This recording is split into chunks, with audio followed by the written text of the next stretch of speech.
नमस्कार दोस्तों, excellent coaching Sarna में आप लोग को मैं नीरज कुमार हार्दिक दिल से स्वागत करता हूं। दोस्तों, अगर आप इस वीडियो को देख रहे हैं तो अंत तक ज़रूर देखें, और अगर आपने इस चैनल को सब्सक्राइब नहीं किया है तो सब्सक्राइब करें। अगर आप इस चैनल पर नए हैं तो बेल आइकन को भी प्रेस करना न भूलें। चलिए, जल संसाधन ख है, जल संसाधन के बारे में पढ़ेंगे। वैसे आपने संसाधन के बारे में हमें अगले वीडियो में बता दिए हैं, पिछले वीडियो में बता दिए हैं, जो आप उस वीडियो में देखकर संसाधन के बारे में समझ सकते हैं। पहला क्वेश्चन हमारा है, बृहद क्षेत्र में जल की उपस्थिति के कारण पृथ्वी को क्या कहा जाता है? अधिक मात्रा में पृथ्वी पर जल है जिसके कारण पृथ्वी को नीला ग्रह कहा जाता है। क्या कहा जाता है? नीला ग्रह कहा जाता है। दूसरा क्वेश्चन है, कुल जल का कितना प्रतिशत भाग महासागर में निहित है? कुल जल का कितना प्रतिशत भाग महासागर में निहित है? तो 96.5%। 96.5%। अगला क्वेश्चन है, देश के बांधों को किसने भारत का मंदिर कहा था? देश के बांधों को भारत का मंदिर किसने कहा था? तो पंडित जवाहरलाल नेहरू ने कहा था। किसने कहा था? पंडित जवाहरलाल नेहरू ने। अगला क्वेश्चन है, प्राणियों के शरीर में कितना प्रतिशत जल की मात्रा निहित होती है? प्राणियों के शरीर में कितना प्रतिशत जल की मात्रा निहित होती है? तो 65%। 65%। अगले क्वेश्चन की ओर चलते हैं। अगला क्वेश्चन है, बिहार में अति जल दोहन से किस तत्व का संकेंद्रण बढ़ा है? बिहार में अति जल दोहन से किस तत्व का संकेंद्रण बढ़ा है? तो वो है उत्तर में आर्सेनिक। क्या है? आर्सेनिक। क्या है? आर्सेनिक। क्या है? आर्सेनिक। अगला क्वेश्चन है, कौन सी योजना मध्य प्रदेश राजस्थान सामूहिक योजना है? कौन सा है? तो इंदिरा गांधी नहर योजना। इंदिरा गांधी नहर योजना।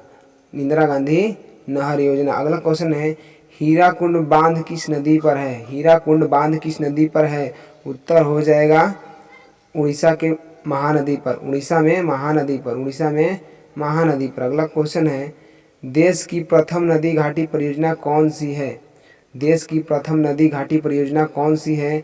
उत्तर होगा दामोदर घाटी योजना। दामोदर घाटी योजना, जिसे इंग्लिश में डीवीसी कहते हैं शॉर्ट फॉर्म में, Damodar valley corporation. Corporation, Damodar valley corporation. क्या? Damodar valley corporation. अगले क्वेश्चन क्यों चलते हैं, सरदार सरोवर बांध किस नदी पर है? सरदार सरोवर बांध, सरदार सरोवर बांध किस नदी पर है? तो वो है उत्तर में गुजरात में नर्मदा नदी पर। गुजरात में नर्मदा नदी पर है। अगले क्वेश्चन की ओर चलते हैं। अगला क्वेश्चन है, पश्चिम बंगाल की शोक किस नदी को कहा जाता है? पश्चिम बंगाल की शोक किस नदी को कहा जाता है? उत्तर होगा दामोदर नदी को। क्या? दामोदर नदी को। अगला क्वेश्चन है, भाखड़ा बांध किस नदी पर बनाया गया है? भाखड़ा बांध किस नदी पर बनाया गया है? तो पंजाब में सतलज नदी पर। किस नदी पर? पंजाब में सतलज नदी पर। किस नदी पर? पंजाब में सतलज नदी पर। अगला क्वेश्चन है, भारत ही नहीं बल्कि एशिया का सबसे ऊंचा बांध कौन सा है? भारत ही नहीं बल्कि एशिया का सबसे ऊंचा बांध कौन सा है? तो भाखड़ा बांध। कौन सा है? भाखड़ा बांध। कौन सा? भाखड़ा बांध। अगला क्वेश्चन है, भाखड़ा बांध की ऊंचाई कितनी है? भाखड़ा बांध की ऊंचाई कितनी है? तो 200 कितना? 226। 226 मीटर। कितना है? 226 मीटर है। कितना है? 226 मीटर है। अगला क्वेश्चन है, भारत की जनसंख्या विश्व की जनसंख्या कितना प्रतिशत है? भारत की जो जनसंख्या है विश्व में कितना प्रतिशत है? तो 70.5%। 70.5% है। अगले क्वेश्चन की ओर चलते हैं। अगला क्वेश्चन है, भारत सरकार ने राष्ट्रीय जल नीति घोषणा कब की थी?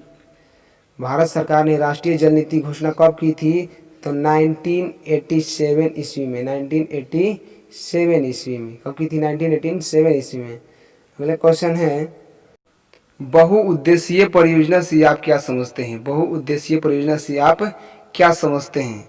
इसके उत्तर देखिए कि ऐसी परियोजना जिसमें एक साथ कई उद्देश्यों की पूर्ति की जाए उसे बहुउद्देशीय परियोजना कहते हैं। जैसे बाढ़ नियंत्रण, मृदा अपरदन को रोक, पेयजल तथा सिंचाई की आपूर्ति, विद्युत उत्पादन, मछली पालन तथा मनोरंजन कार्य विकसित करना। और स्वतंत्रता प्राप्ति के बाद भारत में कितनी ही नदियों पर एक साथ अधिक लाभ उठाने की योजना बनाई गई है, जिसमें निम्न प्रमुख हैं, भाखड़ा नांगल परियोजना, दामोदर घाटी परियोजना और हीराकुंड बांध परियोजना। यह है मतलब ऐसा समझे बहुउद्देशीय परियोजना कि ऐसी परियोजना जिसमें कई उद्देश्यों को एक उद्देश्यों को लेकर उसकी पूर्ति की जाए, उसे बहुउद्देशीय परियोजना कहा जाता है। मतलब कि बाढ़ की मृदा अपरदन को रोका जा सके, पेयजल, सिंचाई, आपूर्ति, विद्युत, मछली पालन, मनोरंजन आदि कार्यों में सब हो। और स्वतंत्रता प्राप्ति के बाद भारत में कितनी नदियों पर एक से अधिक लाभ उठाने के लिए कई योजना बनाई गई, जिसमें भाखड़ा नांगल परियोजना, दामोदर घाटी, हीराकुंड बांध परियोजना है। ठीक है, अगले क्वेश्चन की ओर चलते हैं। अंतर्राज्यीय जल विवाद की क्या कारण है? अंतर्राज्यीय जल विवाद की क्या कारण है? उत्तर है अंतर्राज्यीय जल विवाद प्रमुख कारण यह है कि नदी एक राज्य से नहीं बल्कि अनेक राज्यों से होकर बहती है। पहले पड़ने वाले राज्यों यदि बांध बना लेते हैं तो उससे आगे वाले राज्य को जल नहीं मिल पाता है या कम मिलता है। ऐसी स्थिति में राज्यों में परस्पर विवाद हो जाता है। जैसे कर्नाटक, केरल और तमिलनाडु के बीच कावेरी जल विवाद है। महाराष्ट्र और आंध्र प्रदेश एवं कर्नाटक के बीच तुंगभद्र जल विवाद है। मतलब कि जो पहले राज्य पड़ते, जब नदी निकलती है और उसके राज्य में जो नदी राज्य से मतलब पहले पड़ जाता है, जब नदी निकलती है उसके आने वाले सबसे पहले जो राज्य पड़ता है, अगर वो अपने आगे बांध बना लेता है तो अगले राज्य वाले को पानी कम मिल पाता है, जिसके कारण वो राज्य पिछले राज्यवाद से विवाद कर लेता है। जैसे में है कर्नाटक और केरल तमिलनाडु के बीच कावेरी जल विवाद चलता है और महाराष्ट्र, आंध्र प्रदेश एवं कर्नाटक के बीच तुंगभद्रा जल विवाद चलता है। अगले क्वेश्चन को देखते हैं। जल संकट क्या है? जल संकट क्या है? जल संकट क्या है? आवश्यकता के मुताबिक जल की प्राप्ति न होना जल संकट कहलाता है। मतलब कह रहा है कि आवश्यकता के मुताबिक अगर जल की प्राप्ति न हो तो जल संकट कहलाता है। सूखा जल संकट का ही प्रमुख कारण है। जल संकट का अर्थ है कि जीवों के अस्तित्व पर संकट से है। क्या है? संकट से। क्या है? संकट से है। किसे संकट से है? जल की अति उपयोग से जल में कमी होने का जल संकट है। मतलब जल का अधिक आप उपयोग करेंगे तो जल की कमी होना, और जब जल की कमी होगा तो जल का संकट उत्पन्न हो सकता है। अगले क्वेश्चन की ओर चलते हैं।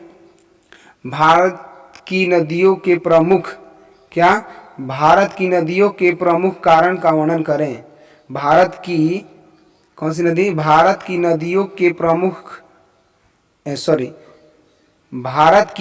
के प्रदूषण के कारण का वर्णन करें। भारत की नदियों के प्रदूषण के कारण का वर्णन करें। चलिए उत्तर की ओर चलते हैं। भारत की नदियों का प्रदूषण एक आम बात हो गई है। क्या हुई? एक आम बात हो गई है। वर्तमान समय में भारत की अधिकांश नदियां प्रदूषित है। नदियों के प्रदूषण के कई कारण हैं। ठीक, नदी प्रदूषण होने के कई कारण हैं। देश की अधिकांश बड़ी नदियां तट पर स्थित बड़े नगर तथा तटों के पास औद्योगिक कारखानाओं, विस्तृत जल प्रवाह के कारण अधिकाधिक नदी प्रदूषित हो जाती हैं। इसके अलावा घरेलू एवं रासायनिक कीटनाशकों, कारखानाओं, कचरों, रंग एवं जीव जंतु, पौधे, मृत शरीर अवशेष नदियों के जल को प्रदूषित कर रहे हैं। क्या कर रहे हैं? प्रदूषित कर रहे हैं। क्या कर रहे हैं? जल प्रदूषित कर रहे हैं। अगला क्वेश्चन है, जल संरक्षण से आप क्या समझते हैं? इसके क्या उपाय हैं? उत्तर होगा जल संरक्षण जनसंख्या वृद्धि एवं आने वाली आवश्यकता होगी। जनसंख्या वृद्धि एवं आने वाली आवश्यकता होगी। दृष्टि रखते हुए, मैंने आने वाली जनसंख्या को दृष्टि रखते हुए जल की एक बूंद का संचित रखना जल संरक्षण कहलाता है। मतलब जिस तरह जनसंख्या की वृद्धि हो रही है, अगर इसके मुताबिक जल की संरक्षण न किया जाए तो आने वाले समय में जल की संकट उत्पन्न हो सकती है। क्या? जल की संकट उत्पन्न हो सकती है। जल संरक्षण कहलाता है। जल संरक्षण एक बहुमूल्य संसाधन है। जल को जीवन भी कहा गया है। क्या? जल को जीवन भी कहा गया है। इसलिए जल संरक्षण अति आवश्यक है। क्या? अति आवश्यक है। और जल संरक्षण के उपाय, पहला उपाय है आधुनिक सिंचाई पद्धति को उपयोग करना। क्या आधुनिक सिंचाई पद्धति का उपयोग करना। दूसरा है अधिक से अधिक वृक्षारोपण करना। क्या अधिक से अधिक वृक्षारोपण करना। तीसरा है बांध एवं जलाशयों का निर्माण करना। बांध एवं जलाशयों का निर्माण करना। चौथा है जल प्रदूषण की रोकथाम करना। और अगला क्वेश्चन है वर्षा जल की मानव जीवन में क्या भूमिका है, इसकी संग्रहण एवं पुनर्चक्रण की विधि उल्लेख कीजिए। उत्तर है वर्षा जल की मानव जीवन में बहुत ही महत्वपूर्ण भूमिका है। क्या वर्षा जल की मानव जीवन में बहुत ही महत्वपूर्ण भूमिका है। जैसा कि हम जानते हैं कि भारत एक कृषि प्रधान देश है। क्या है, भारत एक कृषि प्रधान देश है। वर्षा जल के द्वारा मानव कृषि कार्य कर पाता है। क्या, मानव अपना कृषि कार्य करने की अपनी आवश्यकताओं की पूर्ति करते हैं। वर्षा जल द्वारा भूमिगत जल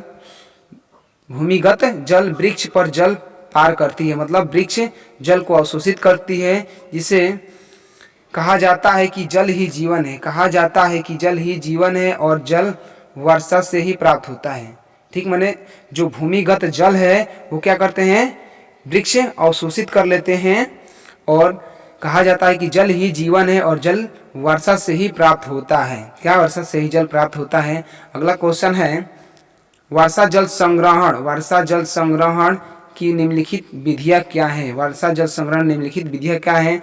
पहला है वर्षा जल को भवनों एवं छतों से पाइप द्वारा ही एकत्रित कर लेना चाहिए। क्या, जब वर्षा का जल होता है तो जो छतों का पानी है पाइप के द्वारा एकत्र कर लेना चाहिए। दूसरा को अगला है आसपास पड़ने वाली वर्षा जल को बहने वाले पानी तालाब में एकत्र कर लेना चाहिए ताकि उसके बाद उपयोग कर सकें। अगला है एकत्र किए गए जल को गंदा होने से बचाएं। गंदा होने से बचाएं। अगला है वर्षा काल में जब नदी में बाढ़ आई तो इस जल को व्यर्थ भूमि में गड्ढा बनाकर भर लेना चाहिए। क्या करना चाहिए, गड्ढा बनाकर भर लेना चाहिए। चलिए, आज तक क्लास हमारा यहीं समाप्त होता है। अगर आप यहाँ तक वीडियो देखे तो थैंक्स, बेस्ट ऑफ लक। बाकी हमारे चैनल को सब्सक्राइब करें, लाइक करें और बेल आइकन को प्रेस करना ना भूलें। बाकी के लिए थैंक्स, ऑल द बेस्ट। फिर मिलते हैं अगले क्लास।